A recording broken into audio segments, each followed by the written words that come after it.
খুনি হাসিনা তথা বাংলাদেশের প্রথম ভোট ডাকাত, বাংলাদেশের প্রথম স্বৈরশাসক ইবলিস শয়তান এর একমাত্র উত্তরসূরি শেখ হাসিনার দলকে প্রতিষ্ঠিত করার জন্য আপনারা যারা আপ্রাণ চেষ্টা চালিয়ে যাচ্ছেন তাদের উদ্দেশ্যে বলতে চাই, সম্মানিত উপস্থিতি, আজকে আমরা যোগদান করতে এসেছি নুরুল হক নূর ভাই এবং রাশেদ খান ভাই এবং গণ অধিকার পরিষদে যারা আছেন আপনাদের শক্তিশালী হাতকে আরো শক্তিশালী করার জন্য।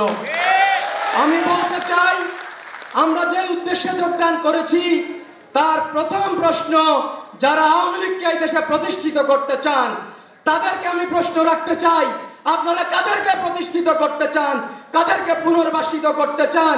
যারা জিয়াউর রহমানকে জাতীয় সংসদে রাজাকার হিসাবে আখ্যা দিয়ে এই দেশে প্রতিষ্ঠিত করেছিল তাদেরকে? যারা বেগম খালেদা জিয়াকে অন্যায়ভাবে মিথ্যা মামলায় দীর্ঘ বছর কারাভোগ করিয়েছিল তাদেরকে? যারা সাগরুল্লিকে হত্যা করেছিল তাদেরকে? যারা দেশপ্রেমের অনুভূতি প্রকাশ করার কারণে সেই ছাত্রলীগ হায়না লীগকে দিয়ে আবরার ফাহাদকে সারা রাত ভর ক্রিকেটের স্ট্যাম্প দিয়ে পিটিয়ে হত্যা করেছে তাদেরকে? আপনারা কাদেরকে হত্যা করতে চান?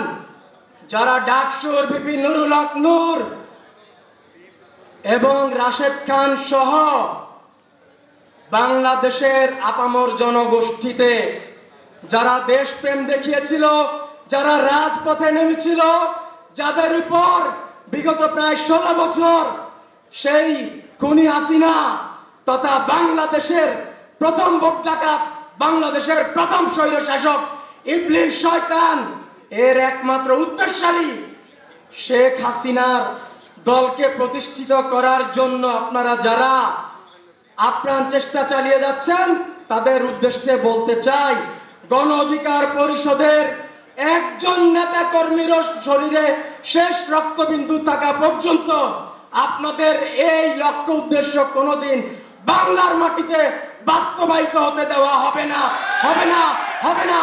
আপনাদের সবাইকে ধন্যবাদ।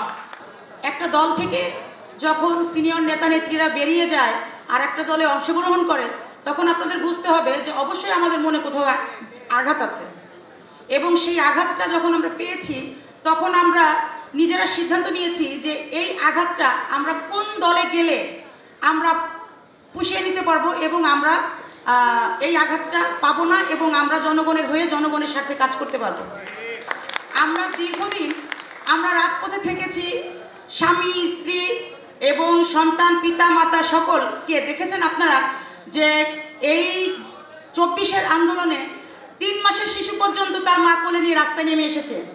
আজ আমরা যেখানে দাঁড়িয়ে আছি এইটা অর্জন করতে আমাদের অনেক রক্ত ঝরেছে, আমাদের সন্তানদের কাছ থেকে, আমাদের ভাইদের কাছ থেকে, আমাদের বোনদের কাছ থেকে অনেক নির্যাতন হয়েছে। আমাদের ডাকসুর ভিপি নুরুল হক নূর ভাই, তাকে দেখেছি কিভাবে সে সত্যর পথে চলেছে এবং ফ্যাসিস্ট হাসিনার বিরুদ্ধে যখন কথা বলেছে তখন তাকে কিভাবে তার সন্ত্রাসী ক্যাডার বাহিনী দিয়ে এবং তার অস্ত্রধারী পুলিশ বাহিনী দিয়ে নির্যাতন করিয়েছে তাকে।